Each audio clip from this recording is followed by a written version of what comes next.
chip is nothing but a piece of semiconductor real estate that implements a certain functionality, which is clearly defined. In the semiconductor space, it could take you, anywhere between 2.5, 3 years to get to that proof of concept stage and $2 million, let's say. How did you get that initial $2 million that you needed to reach PMF? In silicon, if you want to set up a cutting edge foundry, I think there are a lot of reports that will tell you this will cost anywhere close to $20 billion today. Hareesh Chandrasekar is the founder of AGNIT Semiconductors, India's first gallium nitride chip company. AGNIT is building high-power semiconductor technology used in defense, telecom, and next-gen power electronics. In 2014, the Nobel Prize in Physics was given for the invention of efficient white light emitting diodes. That's the genesis of gallium nitride as a material. China has about 87 or 90% of the world's gallium reserves. Technology doesn't automatically become products, and products don't automatically fly off the shelves as well. I think our biggest problem is going to be something like manpower shortage.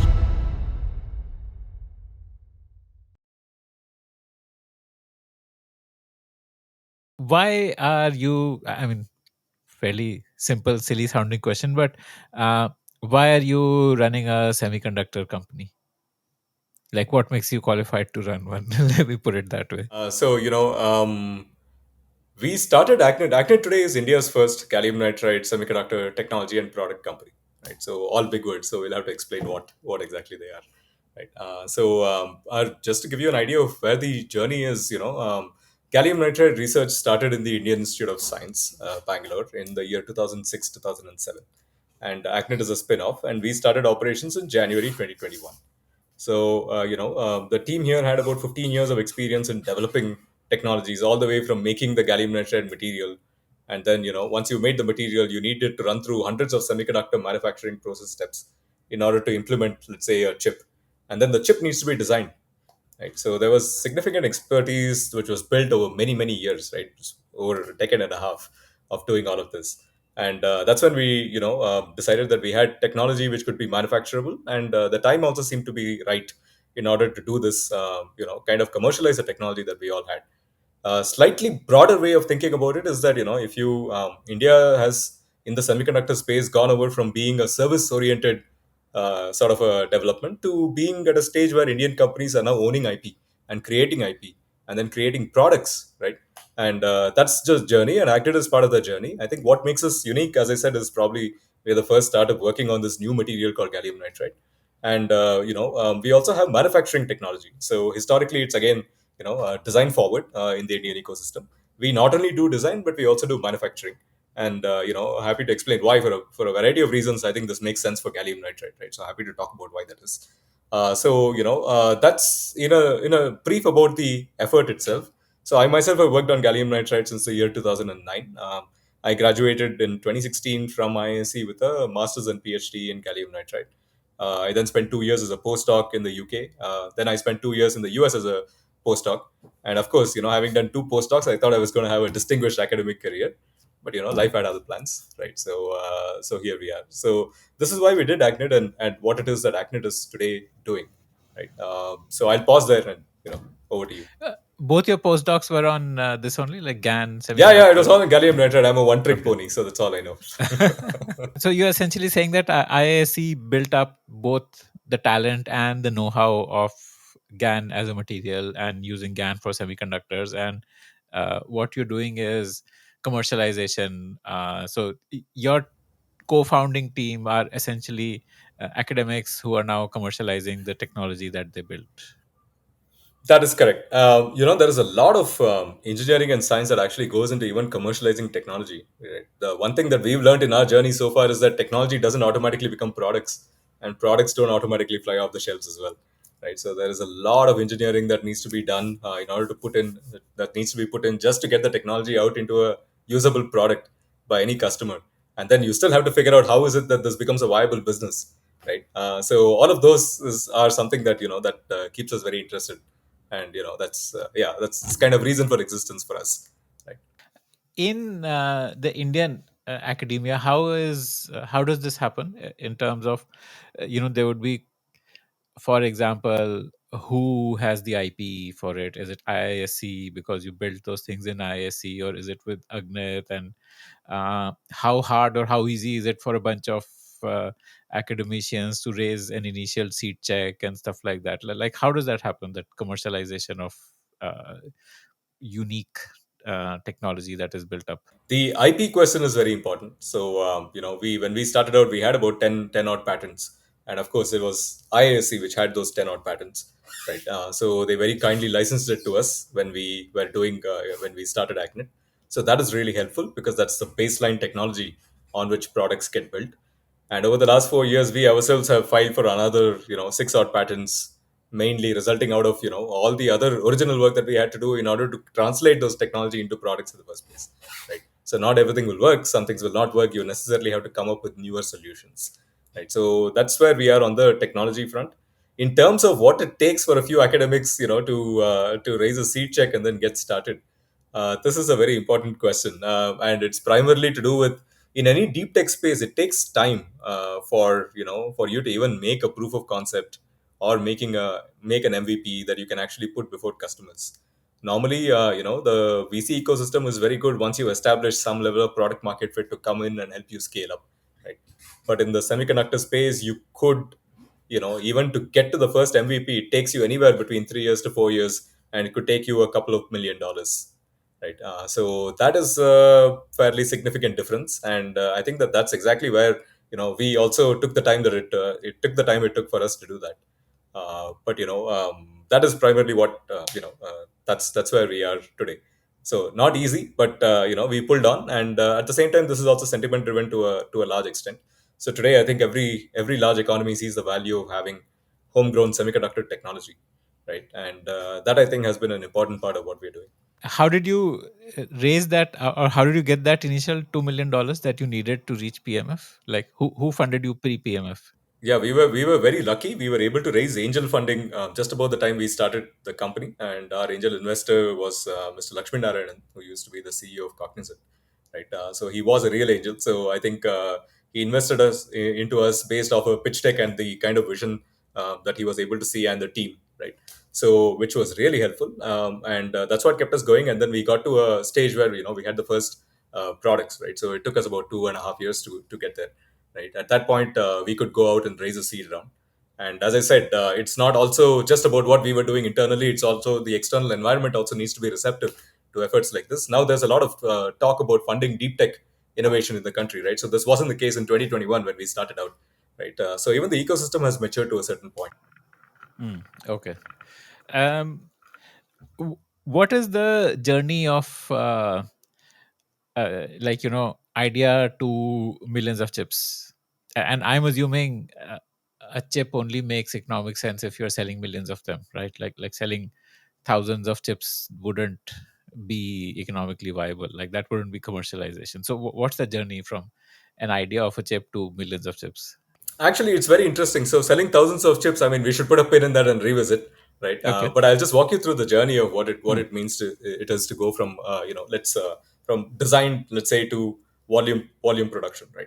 So, typically, when you start out, you have some, like I said, a chip is nothing but a piece of semiconductor real estate that implements a certain functionality, which is clearly defined, right? Firstly, how is it that what is the kind of design that's going to come in? How is it that you're going to design this particular chip? Right, what is the functionality? So you need to have that specs ready, right? And then the design process begins, and the design process again is different, whether it's logic memory or whether it's a discrete sort of an application, right? Why I say that is because typically in logic or in memory, you're dealing with millions and billions of transistors, right? So that's a reality. So this is VLSI, very large scale integration, right? Although we should probably come up with another term for it now that we're at the billions of transistor scale. VLSI was a term that was coined when we were still at maybe a millions of transistors sort of a scale. But anyway, so now that we have so it's very different on the other hand in case of discretes, right? So a light emitting diode is one chip, right? So the power switch that gallium nitride power switch that you use in your phone is typically one. It could be one transistor, two transistors, right? But it's a handful of transistors at the end of the day, right? So very different kind of scale. So the complexity is different as well. So the design complexity, just talking about design now. So even the design complexity is different. You're trying to handle extremely high powers, so you also need to factor in other things, right? So it's not about just integrating. It's not about integrating it and then seeing that, oh, do I get the functionality here? And I have an IP block that I can drag and drop, and then sort of use that as a functionality, etc. Right? So in this case, when you're using, let's say, a smaller number of transistors, then you better make sure that the design for manufacturability piece is also addressed right at the beginning. And then you also need to make sure that they are the best possible. So if you're using a handful of transistors, you better make sure that 2, 3, 5, whatever you use, they are the best possible transistors for that job. So there is a decent amount of customization that can also happen, right? So because every use case is different, every design is different, the user is different, the geography is different, so it comes with different standards, right? So that's the whole design piece. So once you've got the design, whether it's in a discrete, in a logic, in memory, whatever it is, right? So you will typically, interface with a foundry in order to get your production done, right? So that's the whole manufacturing piece of it. And today, foundries have evolved to a point where you can always use something called a design kit. So foundry will give you a design kit, which is basically a bunch of rules that the foundry tells you this is the way that you can interface with me, right? So these are my rules. I cannot manufacture anything which is more than this, less than this, whatever it is. And the whole manufacturing process is sort of abstracted away. So for a designer, a transistor could be a black box. In fact, typically it's an IP block which has a few tenth of thousands, if not a millions of transistors, which is a building block. And then once you do that, and then you design your functionality, then you can then send out your chip for tape out, right? So this is another term that's normally used in the industry. So tape out literally means that in the earlier days of silicon. So how is it that you're going to pattern? So all of this is a two-dimensional process. So think about it like printing. It's like screen printing, right? So it's a two-dimensional process. So you're putting layers, you're adding layers, you're removing layers. All of it is done in a two-dimensional fashion, right? So you could use masking tape in order to actually realize your designs on the chip. That was the very very early days of chips, so it was called a tape out. Okay. Hmm. So so that term is kind of stuck. So tape out is when you send your design to a foundry, and the foundry does its own bunch of checks and then accepts it, and then says that okay, now I can manufacture this because you have designed this according to a design kit I gave you and followed certain rules that I enforced, right? Apart from that, the functionality is yours, right? So now I can accept this for tape out, and then I'll go and produce your chips. And this process could take anywhere between, let's say, 3 months to a year, depending on how packed the foundry is, how difficult your design is to manufacture, right? All of those things, right? So once you have that, then essentially think about it as the foundry shipping you back your chips. Right now they're all in physical form. Earlier it was in design, right? It was a bunch of zeros and ones again, so design files, and then you've got your physical chip back, and now you need to start the process of assembling it, packaging it, testing it, right? And so that process begins. So this is typically called ATMP, assembly test marking packaging, right? This is there are a lot of ATMP plants. ATMP and OSAT are also in some cases used interchangeably, outsourced assembly and testing, right? So we have a lot of such plants, for example, coming up in India. So there have been a lot of, for example, the very first one, that Micron project, which was announced in Gujarat, is an ATMP plant. There are quite a few like that, right? So Keynes is putting up one, CG Power, Tata has one in Assam, right? So these are all examples of plants which do OSAT or ATMP. And once you have that, then you, as the, let's say, the chip designer, are getting back your own chips, which is now packaged, right? And then that looks like something that you're probably used to. It'll look like an IC with legs, or with leads, and then you can put it on your test board and then test that the functionality works, and then start shipping sample products to your customers, right? And once your customers have, you've consulted them, put down the design for their use cases. So once they test it in their particular application, first, typically, you can assume that it goes through some kind of a bench test or a lab test, and then it's deployed out in the field, and then people see, is it really doing what it's supposed to be doing, right? And then they come back to you and said, okay, this is great. Now, can we go for a larger volume, right? And that puts you in volume production. So your design is okay. If it's not okay, you have to go back and iterate, right? So if this sounds like a exhausting process, it's because that's the reason that it takes about a semiconductor startup anywhere between, let's say, 2.5 years to 4 years in order to put a chip out, the very first one out, right? Because you're literally starting from scratch. Okay, and The it's also a very very expensive first, proposition. very first chip after testing, or even the very first test chip? No, starting from let's Okay. say defining your specs to the time that you actually get your silicon back, right? So Hmm. that itself could be a year and a half sort of Okay. process, And right? then you test. Okay. And Hmm. then you assemble, test it, and then put it out to customers, make sure that it is indeed doing what it's doing, corner cases are covered, right? And then if there is an iteration, then of course the cycle will repeat. It won't take as long, hopefully, because you can be quicker with the design. There might be modifications that you will do, but so that's the typical time scale of the process as well, right? And that's what it takes to put. And of course, you're also going to look at things like, is this reliable? Is this chip really, if I put it out in the field, is it going to work for, let's say, 10 years at least, right? Which means that you'll also kind of stress test it internally, and that's also part of the reliability and qualification cycle that a chip will undergo, right? So that, in a nutshell, is what happens. Designed to, let's say, something like volume manufacturing, and of course, you have to provide the after sales and support as well, right? So let's say users are having trouble with the chip, so or after they buy it, or in certain cases it doesn't work, then you have to figure out why that is, and then offer them support as well, right? So this is the life cycle, so to speak. What is the assembly which what do you get back from the foundry that you need to assemble further? Like you said, there's assembly, there's testing. Doesn't the foundry test and give you chips like? The foundry will test chips, but they will also test things which are on the wafer. So just to put it very briefly, so you start by, let's say, having a wafer, which is like a silicon wafer. So you'd have seen CEOs of Intels, etc., kind of posing with a big chip, right? So a big wafer. So that is literally why it's called a wafer. It's extremely thin circle of silicon. So think about it that way, right? It's a disk, It looks and like that that disk. old record player record, something of Absolutely, that it looks size. like the old record player record, yeah. And then it has, so that thing could have anywhere between, let's say, a few thousand to a million chips, which Okay. is this integrated functionality on it. Hmm. And then you have to cut it up, and then that piece of silicon needs to be removed and then put into, let's say, a package. You don't see that piece of silicon on if you open up any like say PCB board.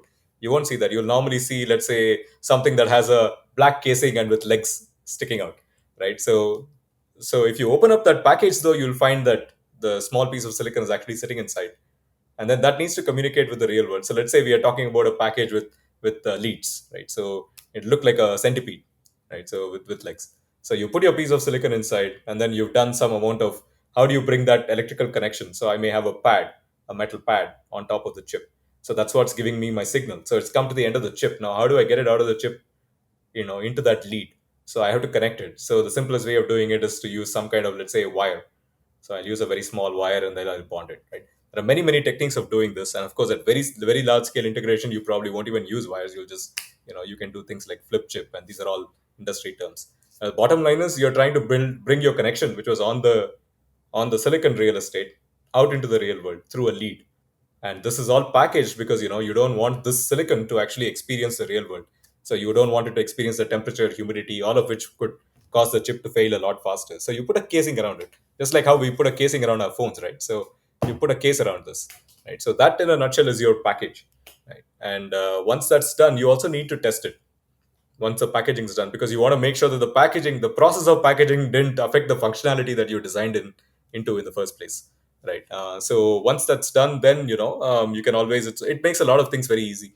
You can, for example, let's say you're assembling the iPhone, and then you have to do this, let's say, you're shipping out 1 million pieces a month, right? So you have millions of such chips that you've made. So it's very easy for you, if it's in a package format, for an automated assembler to come in, pick this component, put it on a PCB board, and then kind of keep assembling those, and then keep pushing them out, right? So that's what packaging is. So it's like exactly like putting a case around your phone, by making sure that the functionality is not affected, but all the electrical signals still need to go through, right? So you have to make sure that that happens. The foundry doesn't do any of this. It'll just give you that one big wafer. Even the cutting you do yourself. Yeah, typically foundries can also cut, right? So they could do, that's called dicing. So you kind of create dice. So die is another term that you'll again normally hear. So it's that piece. So when you kind of cut up the chips, the small, each discrete chip that you get there is a die. So that is a die, and foundries will typically also can also cut, and typically they don't do the packaging. Some foundries will do everything, so where they can also assemble and package. It depends exactly on what you want to do, but this is a specialized function, and normally the technology for cutting edge chips does not really lie in the same place at which it's more labor efficient for you to do packaging, right? So today, East Asia is extremely popular for doing packaging functions, and a place like TSMC in Taiwan is very good at making chips. So there is also a certain amount of where the kind of capability as well as the economics work out. So that's typically the reason that the two functions are split, right? So the foundry was very good at manufacturing silicon, and it'll manufacture silicon, and it's probably more effective for it to be packaged, let's say, in somewhere like a Malaysia. So the packaging might happen there, right? So that's where it is. Yeah. Okay. And India is now starting to get these packaging companies which are doing the testing and the soldering with wires and creating that final package. Okay. Okay. Uh, so you said that you manufacture in house. You said that even thousands of chips could be viable to sell. Help me understand that. Like, It depends entirely on, firstly, the scale of operations, right? So in semiconductors, what happens is that it takes you a certain amount of, you put in a certain amount of investment in order to set up manufacturing capacity. And like any manufacturing capacity, you want to pack it as much as possible, right? So that's the reason that economy of scale typically works. And if you think about it, let's say we have a few hundred manufacturing steps for you to manufacture a chip. And so one logical thing is, of course, okay, so let's say I can manufacture a chip on a 2-inch wafer, so it's about this small. I'm still going to go through 200 steps. Let's say it takes me roughly the same amount of time if I were to expand my chip size to 4-inch. I have to go through the same 200 steps. And let's say I do 8-inch, right? I have to go through the same 200 steps. Let's say I do 12 inches. I still have to go through the same 200 steps. It'll take me roughly the same amount of time, right? It might increase things like testing time, etc., but that's okay, right? That's the reason, firstly, that the wafer sizes kept increasing. So today, silicon is on 12 inches, for example, right? So when it started out in sort of like a 1 inch scale in way back in Fairchild, etc. So if you go back to the history of silicon, right? And so that's the reason it's grown. So that's one kind of economy of scale. The other kind of economy of scale is once you put up a certain amount of fixed capacity, right? You want to make sure that you can pack it as much as possible. So it's not 10 times more expensive to put up a semiconductor fabrication facility that can process 10,000 wafers a month when compared to something that can process 1,000 wafers a month, right? So it may only be like 2 times as expensive. So why not try to do that? So you do get economy of scale that way, but that's true for most manufacturing operations, right? So what I said what I meant when I said it doesn't necessarily have to be in millions billions is because we're traditionally used to a lot of the use cases that we encounter, right? So million chips is like small volume a year. Let's say you're shipping million chips a year. It's small volume for a certain functionality, but in certain other functionality, it could actually be a pretty huge volume, right? So 10,000 could be a big number in certain applications. 100,000 would be a very good application, good use cases, right? For example, a classical example is, let's say you want to build something for the strategic sector, let's say defense, right? So today you could put depending on a radar, you need maybe like 3,000 to 10,000 chips for a radar, let's say, right? So is that small volume or is that large volume, right? So let's say that you're able to install 10 radars a year, you will need 30,000 chips to 100,000 chips, right? So in those use cases, it makes perfect sense, and the functionality is much higher, right? But is it not critical for the strategic guys to have that sort of access if we are going to move up the value chain and build systems in defense, not just for internal consumption but also be a net defense exporter, etc., right? So you also need that. So it's not just about economy of scale, and depending on your operation, it's also more about economy of scope. I have a certain manufacturing capacity. How am I going to wring the most out of it? What is high value addition for me need not necessarily be high value addition for somebody who has a different sized manufacturing, etc., right? And given that we are coming off a manufacturing semiconductor manufacturing base that's almost zero, right? So it probably makes more sense to also think about the economy of scope that you can actually get out of plants that are being put up, not just about the economy of scale. mm. uh, typically, what's the minimum order quantity from a foundry? So a foundry is typically, it depends on, if you let's say do a pilot, you're typically doing something like one wafer. So the foundry says that, look, I'm now running on an 8-inch wafer. I'm running this particular process node. So let's say I'm running 3 nanometer or 10 nanometer or 180 nanometer, right? So you should book at least one wafer, right? So that's typically the one minimum. But many nowadays, things also get processed in a cassette. So you could have a cassette of 25 wafers, and foundry could well come back and tell you that, look, you have to book a cassette, right? So it depends again on the kind of foundry, what is their own internal demand, etc. But you'll book at least one wafer, and you also, for academic purposes, people also do something called a shuttle run. It's called a multi-process wafer. So you could pack your design. They could aggregate designs from, let's say, 10 different players, and then put it Ah, all on silicon, and then say that, okay, but I'll do this once a year, or I'll do it once in 6 months. So, which is okay. If you're trying to start out, you're on a budget, you want to economize, so that's fine. But of course, you're compromising on the time and the speed at which you can take products to the market. But once you have your design sort of fixed, right, and your customers are coming back to you with volumes, you should, try to book the capacity that you need with the foundry. and one wafer gives you how many chips? It depends entirely on the kind of chip, right? So for example, let's say you're doing something extremely complex, right? So it depends on how much is the real estate. So optimizing for chip area is really a big deal, right? Because if I could pack, I'm booking one wafer with a foundry, right? If I can get, let's say, 200,000 chips as opposed to 100,000, I've got my effective cost has become half, right? So kind of optimizing for size is very, very important. It depends entirely on the functionality. There's no one answer that I can give you actually. So you're saying a wafer, which you said could be like say 8 inch by 8 inch or 12 inch by 12 inch. That sized wafer can give you more than 100,000 chips. Depends entirely on what you're putting in. Like you're saying, each chip is like maybe like the size of the nail which I cut off when I'm cutting my nails. Is that the like? It could be, but if you take a look at some of the complex micro, so look at the microprocessor that you have, on your, if you ever open up your cell phone or your laptop for that matter, right?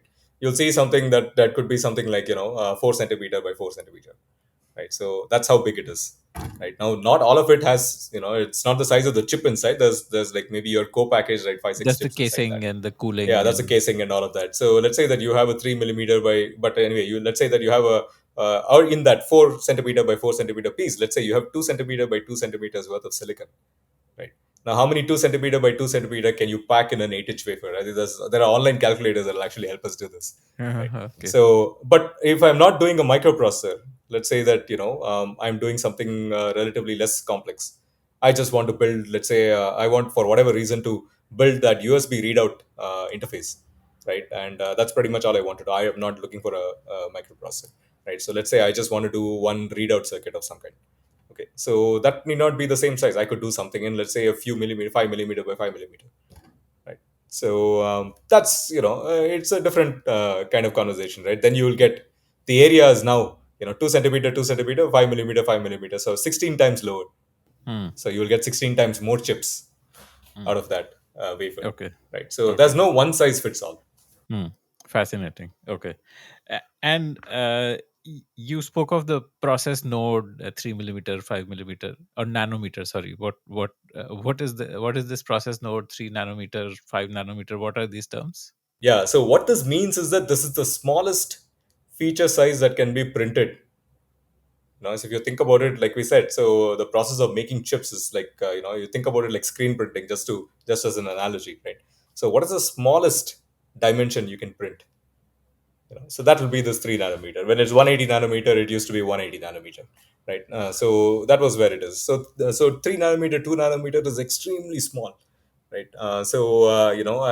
Today the atomic the atom is about has about zero point 0.5 nanometer, zero point 0.3 to zero point 0.5 nanometer, right? Is a good estimate for how big atoms are. So when you're talking about 2 nanometers, you're talking about four atoms, 4 to 7 atoms, right? So this is really getting close to what is Hmm. humanly possible here, not just humanly possible, what is physically possible. Hmm. So that's the kind of control that people now have over silicon manufacturing, right? So, So is it fair to understand that a 3 nanometer node means that the transistor is 3 nanometers? yeah, that's it. It used to be the case that the place across which we spoke about how current is going from point A to point B. So normally this distance that the current has to traverse, you can think about it as 3 nanometer. It used to be the case, but of course nowadays it has a lot of other ancillary meaning. This used to be smaller, easier to manage than when we were, let's say, 180 nanometer. Literally does mean that the electron will go across a 180 nanometer. That used to be called what is the gate, the dimension of the gate. Okay, so gate length. So which is not the case anymore. So now it means something a little bit more complicated. Hmm. But yeah, so put it very simply, yeah, it's roughly that. Okay. And so essentially, it all boils down to how much processing that 2 inch into or 2 centimeter into 2 centimeter chip can do. So the smaller the node, the more processing that same real estate can handle, basically. Correct, because you can now pack more transistors in, and they will all in turn, consume lower amounts of power. So this is Moore's law, right? So it was not just about packing functionality, but they also, consume a lower amount of power because you don't need the same amount of. If you think about it, you don't need the same effort to conduct charge across a distance that's this big versus that big, right? So you could drop all your voltages that you're using, right? So all of that helps. So you can literally pack more functionality and get more power efficiency out of chips, right? So that's the way that that was Moore's law of scaling, Right? So roughly, you could double the number of transistors in a given real estate. So let's say over about 18 months or so. Right.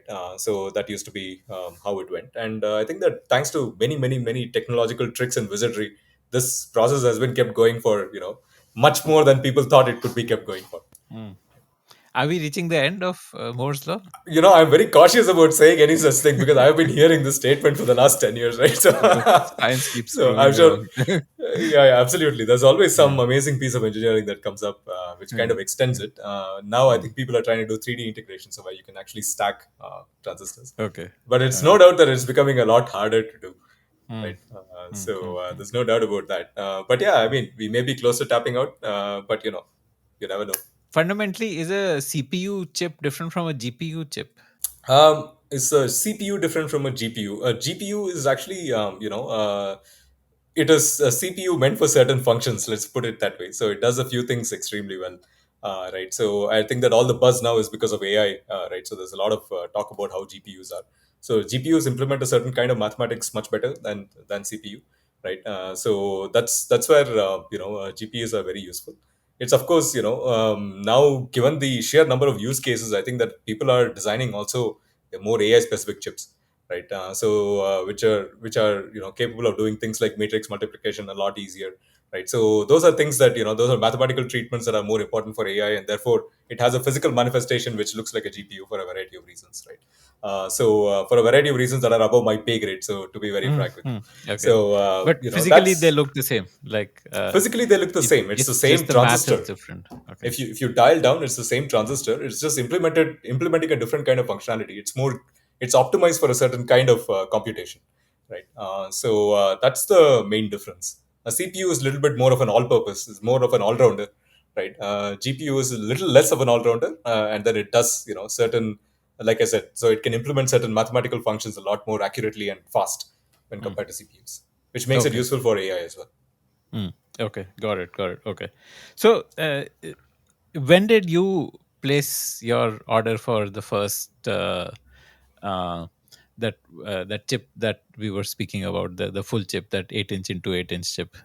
Sure. So today, gallium nitride is two things, right? So gallium nitride today is primarily used in two major use cases in electronics, right? So before electronics, gallium nitride was actually used in LEDs. So you see the white light LEDs. So if you combine red, green, and blue, you get white.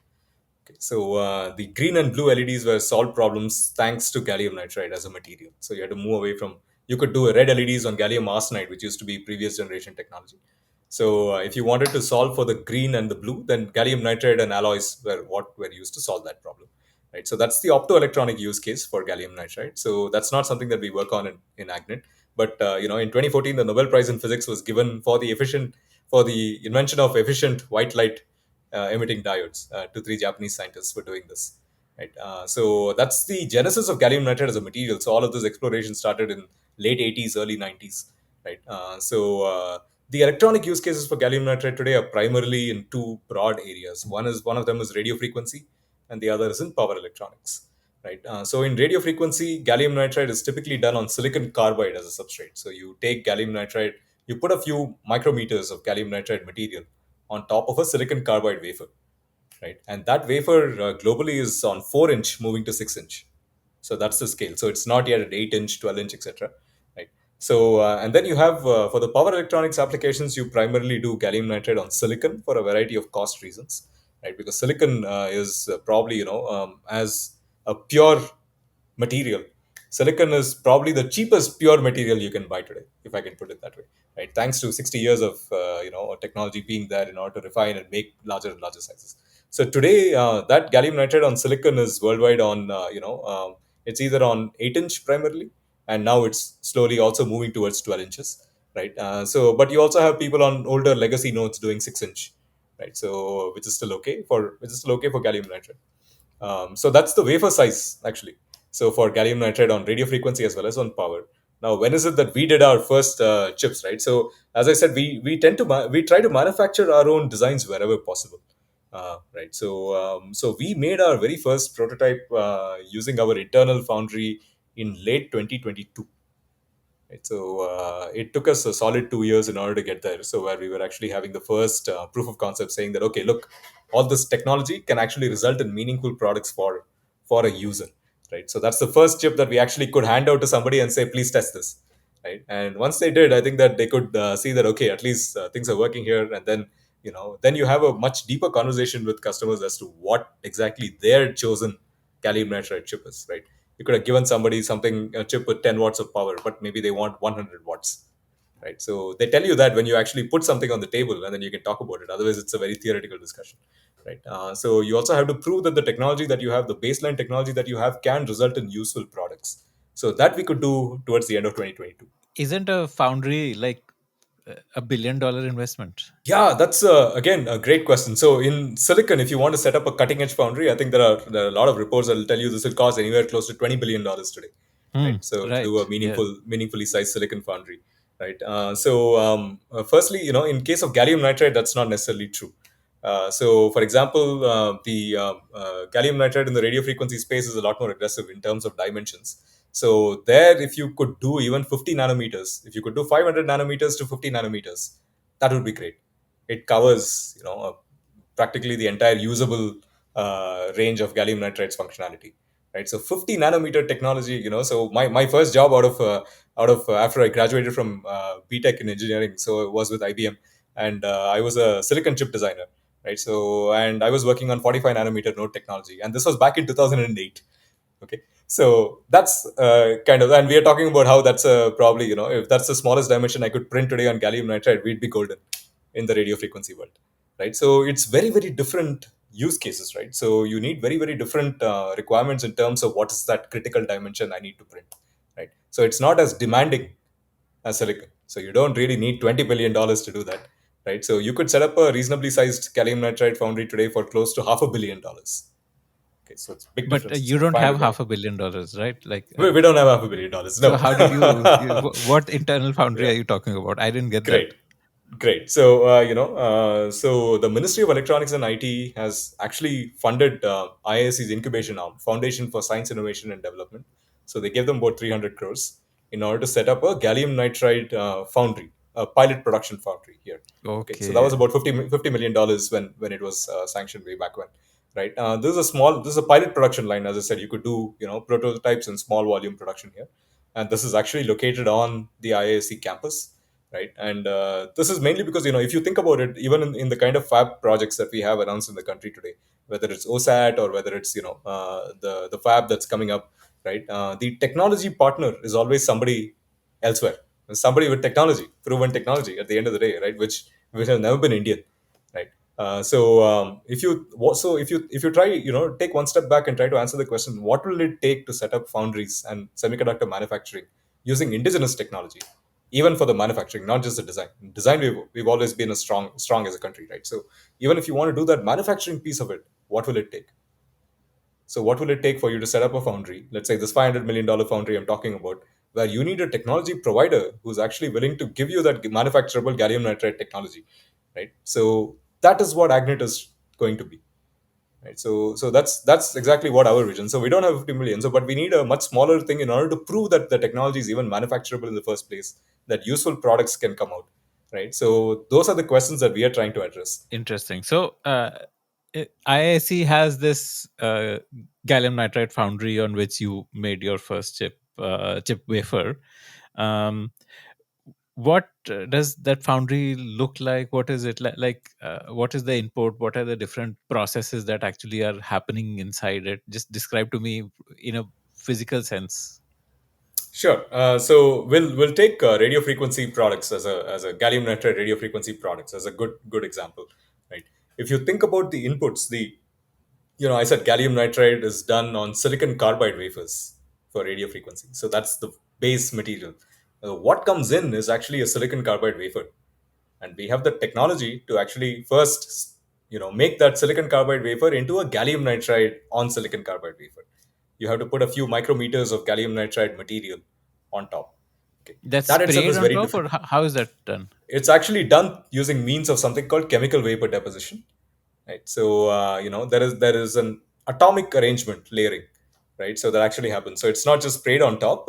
So it's actually kind of a, think about it as an atom to atom alignment. So silicon carbide has a certain atomic structure, so that means that the atoms are sitting in certain, like a very nice crystalline configuration, right? And you have to make sure that your gallium nitride atoms also orient in a certain way so that they're all kind of sitting exactly matched. Otherwise, it gives rise to defects, and every time you have defects, you have to worry about, okay, am I going to get all my current out of here? What happens to heat? Is this going to be reliable? Right. So you want to make sure that you have that kind of atomic orientation also to be perfect. Right. So this process is called epitaxy. Right. So And which means that is it like dipped into some solution where this happens no, through? actually, what happens is that it goes into a furnace, right? So Hmm, which is extremely high temperatures. It could be like 1,000 degrees, right? hmm. And then you're passing, let's say, a source of gallium and a source of nitrogen, and that Ah. at that high, extremely high temperatures, they combine, and you have gallium nitride, which then sits in a certain way on top of the silicon carbide wafer that you have in here, right?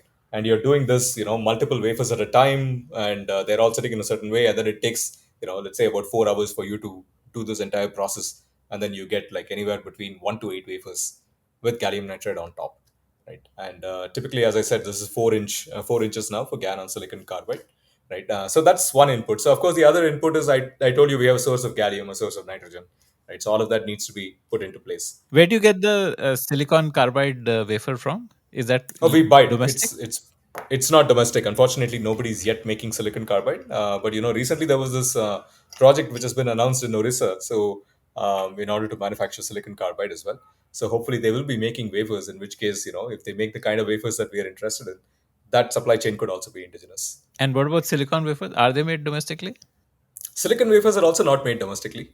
So they're all, right now we don't have much of a presence in the whole, India as a country does not have much of a presence in the whole manufacturing value chain at all. Right? Literally starting from zero, probably, right? So, you know, Do uh, these come from like TSMC, Taiwan, and like Samsung? TSMC also does not make their silicon wafers, so they are Okay. very good at taking the wafers and then have all the intellectual property and the equipment in order to convert that Hmm. into, let's say, process chips, Hmm. right? So there are very specialized manufacturers of silicon wafers worldwide, Hmm. right? Which So and that's countries? pretty much all they do. It could be anywhere. So in primarily the expertise is concentrated in the US, is in Europe, it's in places like Japan and in East Asia now, quite a few East Asian players as well, right? And that's been the historical norm. So these are all countries which have been extremely strong in semiconductor technology. US, Japan, in particular, Europe to a certain extent, and then of course you have the whole East Asian ecosystem that's now coming up, right? So coming up in terms of also doing the semiconductor manufacturing. I mean, they've historically also been very strong in the whole packaging and assembly and all of that, right? And of course, you have Chinese players also now making silicon wafers, right? So and all of that is also rapidly growing. And So is this easy to make or hard to make silicon wafers? a silicon wafer? Yeah. It depends, right? So if you know how to make it, it's all everything is easy to make. But today, do we? It's mainly Yeah. it's not a raw material problem, right? Because if you think about it, a silicon wafer is probably the purest material that can be made today, right?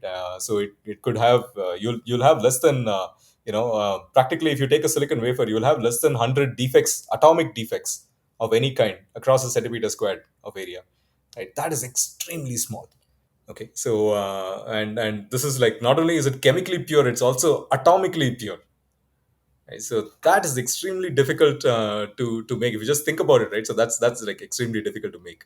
The properties of steel changes if you add 1% of some impurity to it. Right, right, right, right. If India was to want to manufacture silicon wafers, then would it need money or would it need an IP partner who will give the IP? Definitely needs both, but money, I think, is the lesser of the two constraints. You definitely need an IP partner, and that's very important. And then, of course, once you start making these silicon wafers, it's somebody's buying a wafer, which means that you'll have to grow a big ingot worth of silicon, and then have it all cut up in a certain orientation so that it's atomically flat, polish it, and then so those are all like very interesting add-on manufacturing operations that need to happen for somebody to even get a wafer to begin with, right? So this is necessarily a very complex supply chain. So then you start thinking about, okay, if I'm going to cut this, let's say big, they call it a boule. Okay, so it's very big. It's taller. It's much taller than I am. Okay, and it's like 12 inches in diameter. So think about it, and then all of that needs to get sliced out. So if you're going to slice out, you need equipment to do that slicing, and Yeah, you need the precision consumer. Let's say slicing. you need blades or you need lasers in order to do that, and Mm, somebody's making that, and then you mm, want to polish it, right? So even let's say I want to do, let's say, a very very atomically smooth polish, right? Hmm. So there is a tool which does this, and then you have consumables for the tool. There's something that's grinding, lapping, if you think about it, right? So somebody is making that so that your thing can be atomically smooth. There's a slurry that's used.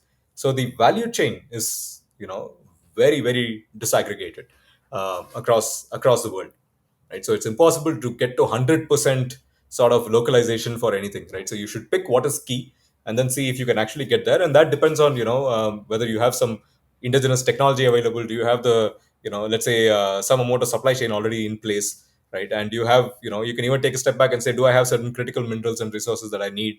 Do I have it here? Do we have the manpower to do that, right? So it's impossible to be a 100% indigenous in this, in semiconductor technology, right? Okay. But we can Hmm. get Are close in terms of important chips. Yeah. gallium and nitride, are these rare earth? Nitride, what is it? Nitride sounds Nitrogen. like Nitrogen nitrogen. is nitrogen Okay. is not. So that's like, yeah, Yeah. there's no Nitrogen is lack fine. of it. And Correct. gallium, what is it? Is it a rare earth metal Gallium. or? Gallium is not a rare earth metal, Hmm. but it is also a fact that I think China has. It's a critical mineral, and then China has about, I think, about 87 or 90% of the world's gallium reserves, known Oh, gallium wow. reserves.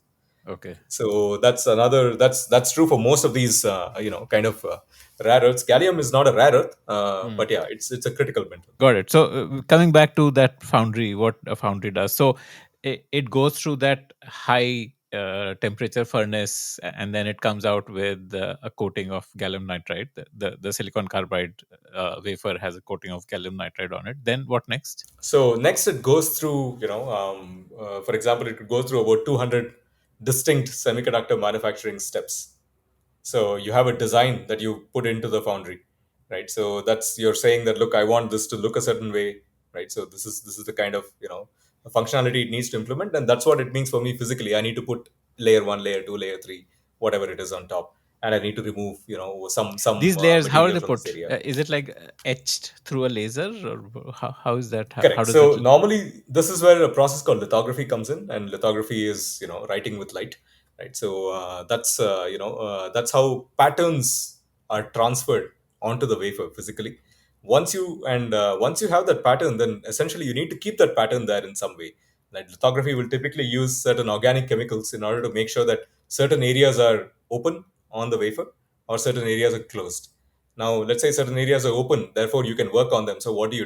You can either add material or you can remove material, to put very simply, right? So it's like, imagine having a shovel and then you can scoop wherever there's some sand, right? But if there's concrete on either side, you can't do that. So let's say I put a concrete lid on it, I have a sand pit, I put a concrete lid on it, I have a cutout, so I can scoop wherever there's sand, right? Once that's done, right? So, what you can do is you can add material to it. So I could add other kinds of impurities if I wanted, right? Or I could add, let's say, some other metals, or I could add some, insulators, whatever it is, right? So I could be adding material. So these are the two things that you can do, and then you need to make sure that this happens over a sequence of, let's say, about 15 to 20 different lithography steps. So you're trying to put in 15 to 20 different kind of patterns. They're all aligned in a certain way, right? So with respect to each other, and that's again very important. And typically, when you run through this process from end to end, from the time your gallium nitride coated wafer goes all the way to the end where you have chips on it, you could be running through, a few hundred semiconductor manufacturing steps. All of this needs to be done on specialized equipment, and you need IP to do this. You need trained manpower, right? And you're working typically in a clean room, right? So that's the way. That's what it takes in order to implement all of this. Hmm.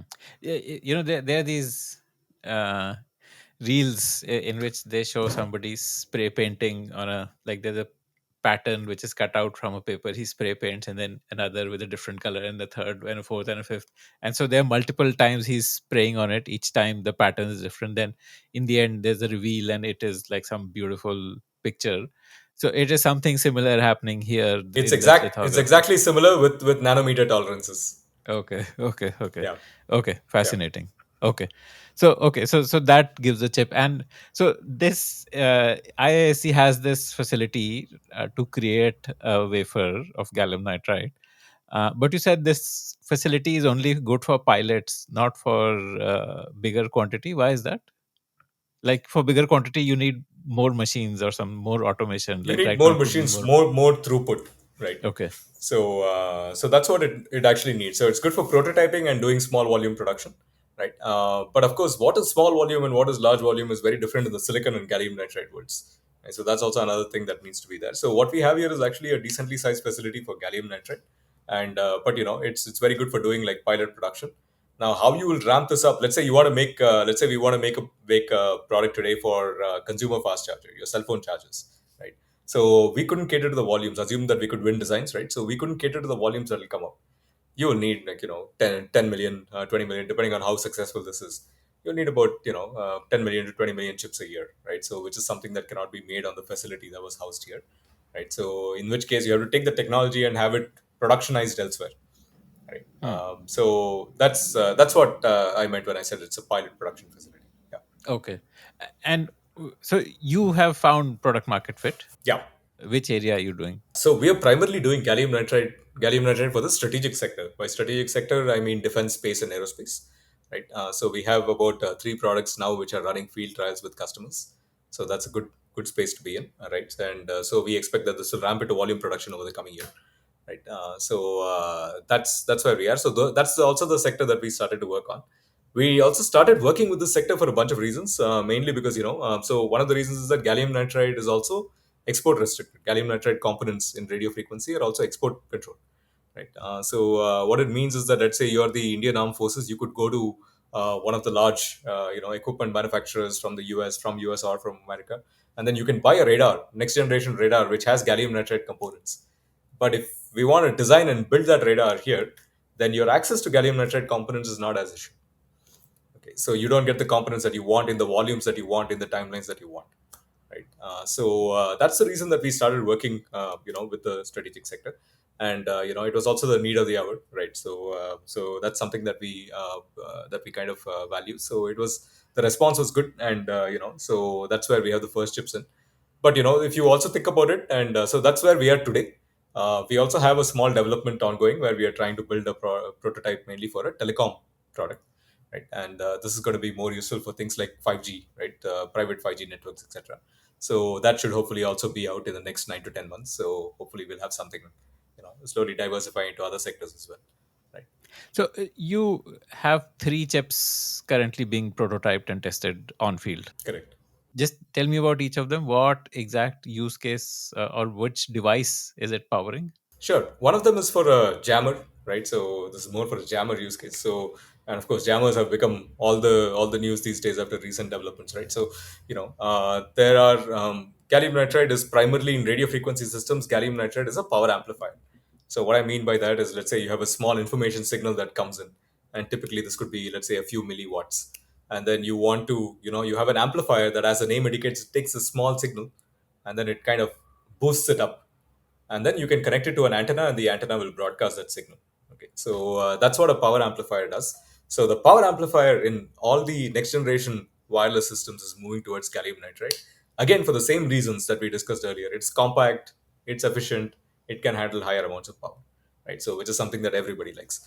So that's the reason that this kind of transition has happened, right? And in a jammer, for example, you're trying to, let's say you have a bunch of drones coming at you, right? So you want to interrupt all of their communication so that they don't get signals anymore, right? So that's what a jammer will do, right? So there again, you need a power amplifier which is able to kind of blanket the spectrum, so to speak, for a given range, right? So that's what gallium nitride is again very good at, because again, very compact, very efficient systems, right? So we have one pilot there. The other pilot is more for a radio link, right? So let's say you want to communicate today between 2 points. Again, you have all the same things, right? So you would like as high a range as possible, number one. Number two, again, you want these systems to be extremely compact. So you want to mount the system on a drone or on some portable system, or somebody who's kind of soldier who's kind of wearing it and then running around, right? So those kind of things where again compactness is important, efficiency is important, right? So again, gallium nitride is good there. So that's another use case that we have.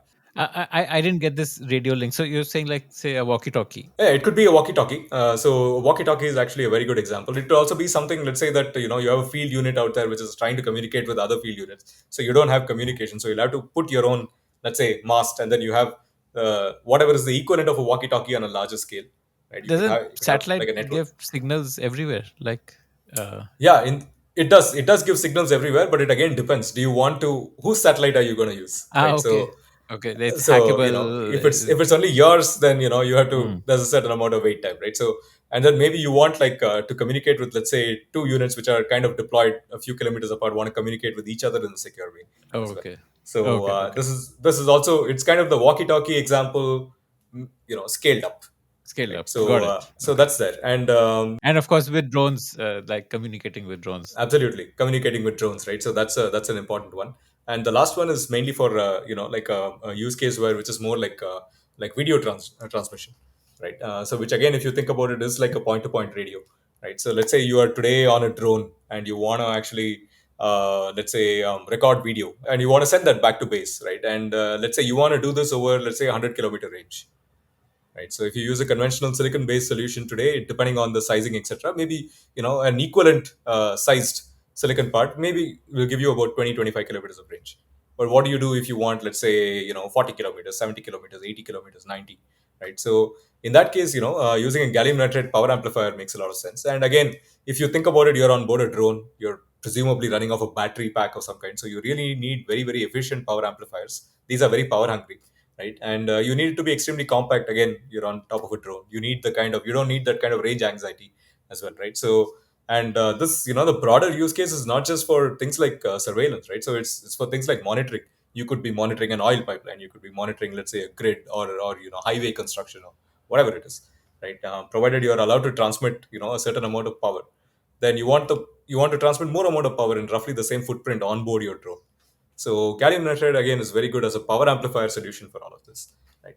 So again, if you think about it, right, so the same thing that we discussed last time. So these systems also have a lot of control circuitry. They also do logic and memory. All of that stuff is still on silicon, right? So that's what's telling the gallium nitride, you turn on, you turn off, etc. But gallium nitride is what's doing all the amplification there, right? So that's primarily where we are. So these are three use cases for which we have systems which are currently being piloted, right? And so initial feedback has been good. So we are hoping that all of this will ramp into volume production shortly. So which will be How good. far can a radio signal travel? Depends on what frequency you're transmitting it at and how much power you start putting out, right? That's I mean, a good example is your FM radio, right? So Hmm. if you're at a few hundred megahertz, etc., you can hear an FM radio signal for like tens of kilometers, if not more, Hmm. right? Okay. So and of course, if you have repeaters, you can always boost the signal. So, and if you go lower, the signal will transmit. If it's a lower frequency, then normally you're able to transmit for much longer. But if you reduce the frequency, right, so it becomes much harder to transmit. But at the same time, you can get much better resolution. So it's kind of what happens in a radar at the end of the day, right? So if you want a radar which is picking out, let's say, a larger target, you can operate in, let's say, few gigahertz sort of a mark. But let's say now you want to pinpoint a drone, or you want to pinpoint smaller targets, right? So then you have to have a finer beam, so to speak. And that happens when you kind of lower the frequency. And sorry, when you increase the frequency. So you lower the wavelength of the beam, right? So it's able to pinpoint. If you increase the frequency, though, the amount of attenuation that the signal encounters will increase. So this is the reason that light doesn't bend across corners, right? But you can hear your FM radio even if you sit inside a building, right? So because light is a few terahertz sort of frequency, so it cannot really turn a corner, right? So it's more straight line wala communication. Okay. So who is piloting your chips? Are these suppliers to defense forces, like say an Idea Forge, which supplies drones, would be testing your chips, or like who's testing the chips? These are all suppliers to defense forces, right? So I won't be able to name names because these are again early days, and given the nature of what we are doing, we'd like to stay quiet about that. But what we've actually seen is that there is a lot of enthusiasm, especially also from the defense private sector, right? In terms of running pilots with companies like ours, right? So and they're also kind of in a similar boat where they're trying to develop solutions quickly. So even things like the energy levels match sometimes, so which is very good, right? So that's where we are. And again, in terms of the defense PSUs that we have, they've been extremely supportive in the kind of constant support and encouragement, and kind of product road mapping that needs to happen, right? So the defense sector has been a bit of a revelation. I think before we got into it, people always kind of warned us, saying that, look, be careful, because historically things have been delayed, and there's always a complaint that people don't move quickly. But I think our experience has been something different. I think there are always constraints in any system, but you can see that the intent and the policy push is very real, right? So which is what we kind of like about this, and we've seen this over the last couple of years, right? So quite encouraging, honestly. how did you learn to sell, and how did you get these pilots in place? You're like a bunch of academicians. You've never had to sell, other than maybe selling a research paper or something like that. How did you crack that as a business, as a company? Yeah, I mean, ouch, but but hey, actually, I have a different take on it. I think that Hmm. academics always kind of sell because they also, for example, when I was doing my PhD or postdoc, something very fundamental. For example, you go to conferences and you talk about your work, Yeah, right? So let's say you've done all your work in the lab, you're going to go and talk about it. So what is that if not salesmanship? you're You're not trying going to to sell hear your no's. I mean, oh, true sales academic is when conferences you can be really hear. brutal, right? So somebody will probably stand up in the audience and say, "You're completely wrong." So I've Okay. been in conferences where that has happened, right? So it's pretty unfiltered, and the feedback is very raw and immediate as well, right? So it's not that we're a polite. I mean, academics necessarily aren't a polite bunch of people, right? So so that's there. What so whether it's and if you think about the other thing that normally happens, right? So scientists will typically do their work and then they'll write a paper because you want to disseminate what you do, and then you'll send it to, let's say, a journals. You'll get rejected a bunch of times, right? So whether it's rejection, whether it's trying to communicate your ideas in written form or oral form, is actually something that we go through. It's just that we probably don't think about it along this lens, right? But this is what it is fundamentally. But what is more important, what I mean, the mind shift is that at the end of the day, in let's say in the business sense, where we are is that we want to add some value to somebody else, right? So you have to be able to put yourself into your shoes rather than kind of narrowly say that, okay, I've done this, I'm trying to get this out, in let's say published form or conferences. That's probably the different mindset. You're trying to put it into, you're trying to put yourself into your customer's shoes, and not just from the moment of that purchase thing. It's what does it mean for you? Why do you want to buy? Right. So those kind of things, it's a little bit of that human element, that little bit of psychology, is not something that I suppose academics generally think about, right? But you have to think about this, and you do learn, right? So it is. I wouldn't say that it's easy. It's not easy for anybody. I think that once you do that, I think it's better. How did you open those doors, and like I mean, when you want to get your work published, there's like a fair straightforward process, where you submit a form, whatever. But when you want to sell, there's no form you fill up to send your pitch Absolutely. across. Like, it's a lot of like hustle to get in front of the right people and get them to hear you. Absolutely. I think what we've seen is that, firstly, if people realize that this is a serious effort, right? So I think that you are naturally, they want to talk to you, they want to know what you're doing, they want to know how they can help, right, from a customer standpoint. And that also, kind of validates the problem that you're trying to solve, right? So I can honestly say that there's nobody who was working in let's say the strategic sector whom we wanted to get a meeting with, whom we did not get a meeting with, right? I think that just goes to show that the problem that we are trying to solve is a very immediate problem for them. They really need a solution. Then the next question is, are you the right person to solve? Why should I talk to you? Are you an academic effort, right? So those kind of questions we got a lot, and we continue getting them even today. By the way, given that we are still located on IISc's campus, right? So that's something that there's no getting around it. So the sooner that you can communicate that you are, kind of your own independent entity, and you are developing a product that's of some value to them, right? And the sooner that can get across, and that this is not being done in an academic sort of a scale. This is a business, and if you don't sell, you will die, right? So I think once people realize that, and you're able to communicate that very clearly, then I think that the conversation, of course, is a lot more productive, right? No doubt about it. We have gone through that, so that has been kind of both. It's both a negative and a positive to be incubated at an academic institution. The positive is that there's like everyday stuff of running operations wise, etc. Right? So the everyday indignities of running a company, put it that way, right? So am I going to get electricity today? Is somebody going to pull my water connection? What happens to my solid waste disposal? Those kind of things are all handled more at an IISc sort of a level here, right? For us, not just for us, for anybody who gets to incubated an incubator of some kind, right? So you don't have that, but at the same time, when you go and have conversations with customers, the quicker that you can communicate, you are not. This is not a research project. You don't have students working on it. This is a serious team that knows what it's Right. doing. Mm. Here is some proof that you can put on the table. It's very important you have that proof, right? If Mm. you typically go with pitch decks, I mean, pitch decks are good for investors, they're not good for customers. You Right. need to have something that's workable, something that's Mm. working, right? So Mm. when we started putting data sheets and putting like evaluation boards on the table with our customers, we got taken a lot more seriously, Mm. right? Well, it took us like a slightly more than 2 years to start doing that. Does IISc have a stake, or is this part IISc of does like have a a? stake. IISc has incubated us, supported us, and kind of, so that has been very important for us. So IISc does have a stake in the company as well. They also gave us a very nice seed grant initially to start out with, and today I think we use the facilities, but anyway we pay for the facilities that we use, right? And in the initial days you also get some amount of subsidized use of all the facilities, and slowly, in kind of like year 5 you're paying what market pays, right? But that initial period is also very important because that's when you want to do your MVP, that kind of initial support, that viability gap funding that people call it. No? So especially in deep tech, that's a very real thing, right? Yeah, And yeah. so IISc incubation solved a lot of that for us. Uh, what's the way forward now? Let's say these three chips, if they see success, and you need to manufacture at scale, what kind of scale do you need to manufacture at? Can the IISc Foundry handle it, or where will you manufacture it from? Sure. For the strategic and the telecom sectors, the ISC Foundry has enough capacity to actually, manufacture here, right? So that's okay. In the, like I said, the more the consumer-facing use cases, whether it's fast chargers, whether it's things like, if we start making a solar PV inverter that's extremely compact. So chips for all of those use cases, they really the volumes are tens of millions a year, if not hundreds, right? So there we will not be able to manufacture here.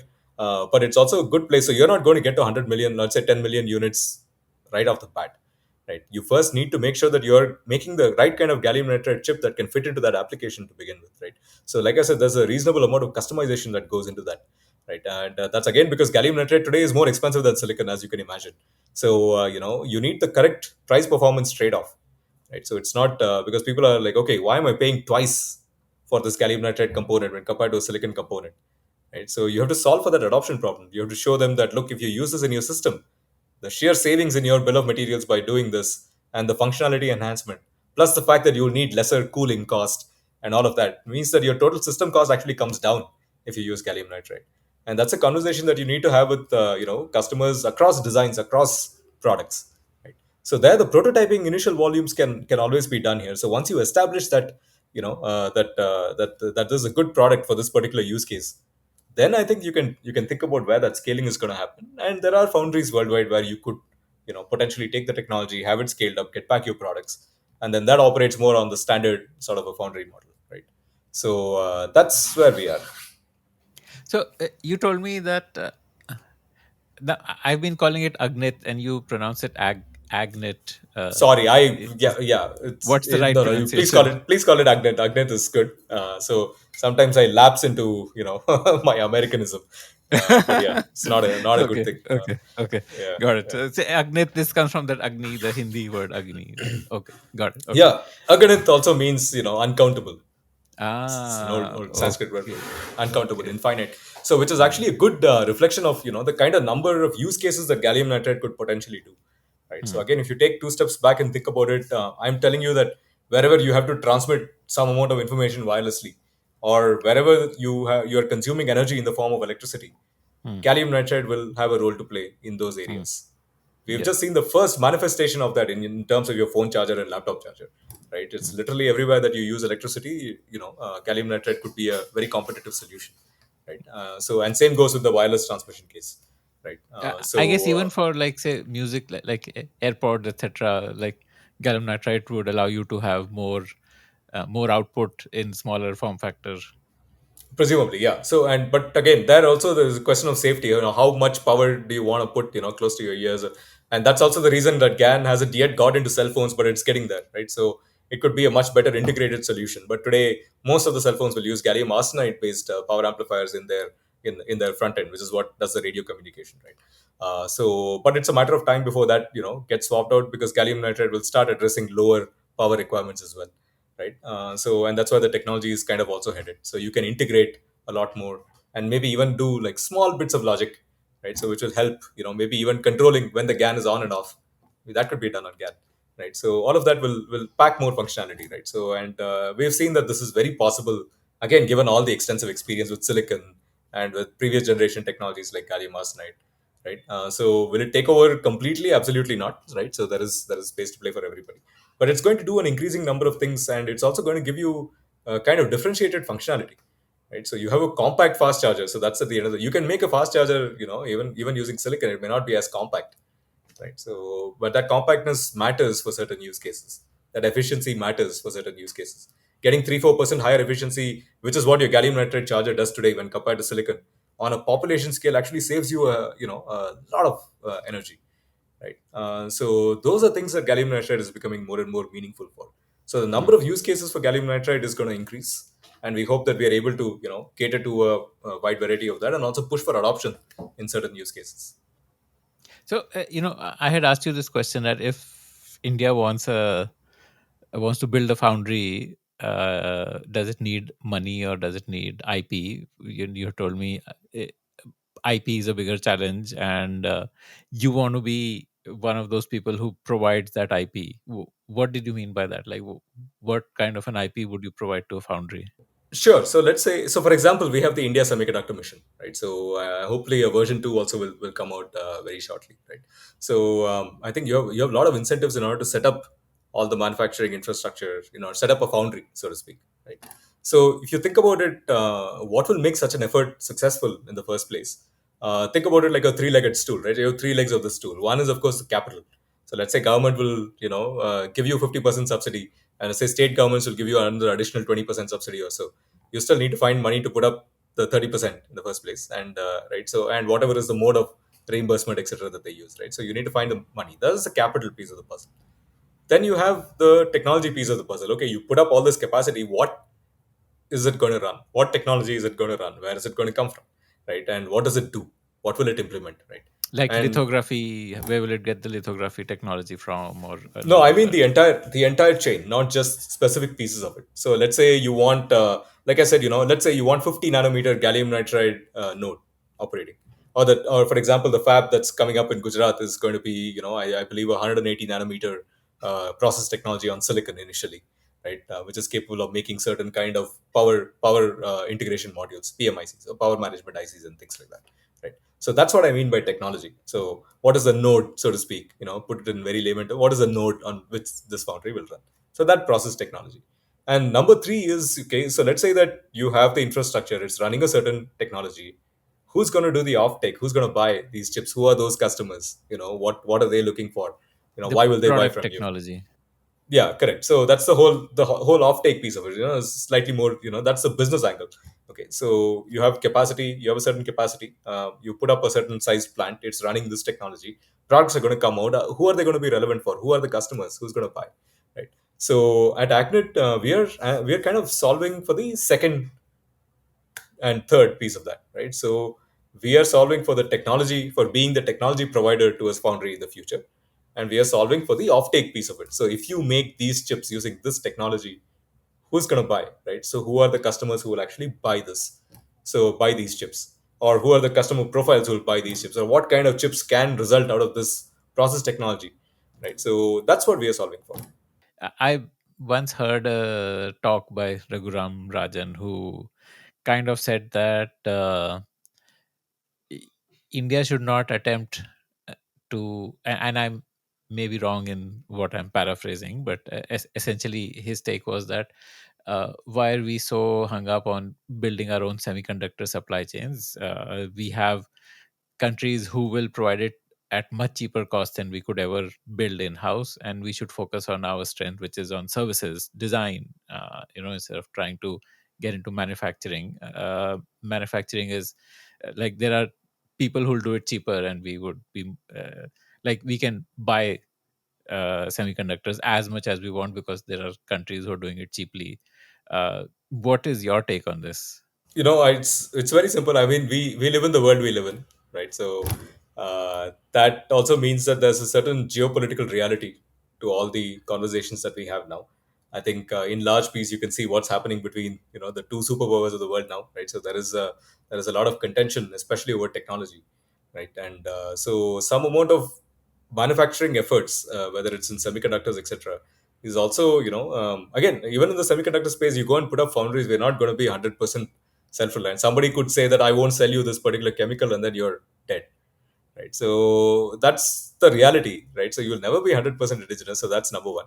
Number two is, how is it that you'll move up the value chain even in this kind of manufacturing sort of an ecosystem? Let's say you want to do that, right? So that's an interesting piece of it, right? So it's not just driven by things like, pure economic reasons. It's also driven by things like geopolitical reasons, right? And then what is it that you can do in the future? So let's say that, what I mean by that is, let's say that you've not put in the hard yards, you've not put in the blood, sweat, and tears to develop today's technology. You're not going to be able to upgrade it to tomorrow's technology.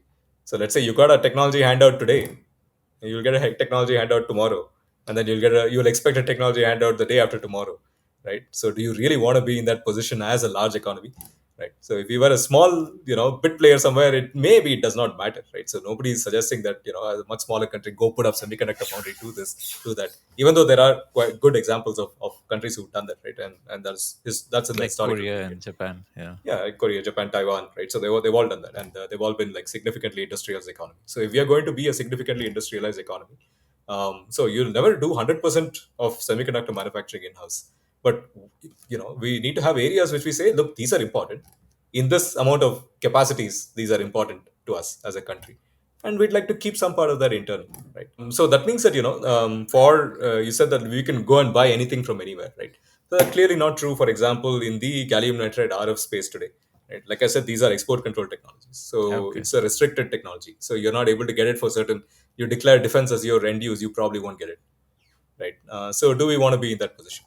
It's at the same time, it's not true for fast chargers. Let's say you want to do fast chargers, yeah, people probably sell you as many chips as you want, right? So there, the customer pain point is different, and it needs to be solved for in a different way, right? So there is some truth to both sides. So we've historically been very strong in the design and the services driven piece of it, but I'm also very curious. So this is also not something that I know very well, right? So I'm also I may also be very wrong, but in a world where many of the services that we are currently doing, whether it's in terms of software services, etc., there's always this uncertainty in terms of what's going to happen to them now that AI is coming up, right? So does this not make a case for having some amount of manufacturing, so that some amount of job creation will be there? Because currently we have this demographic bulge, right? So and you need to find productive employment. Not everybody is going to be able to retrain in a way that your jobs will be AI proof, right? So not everybody is going to pick up prompt engineering and then get started, right?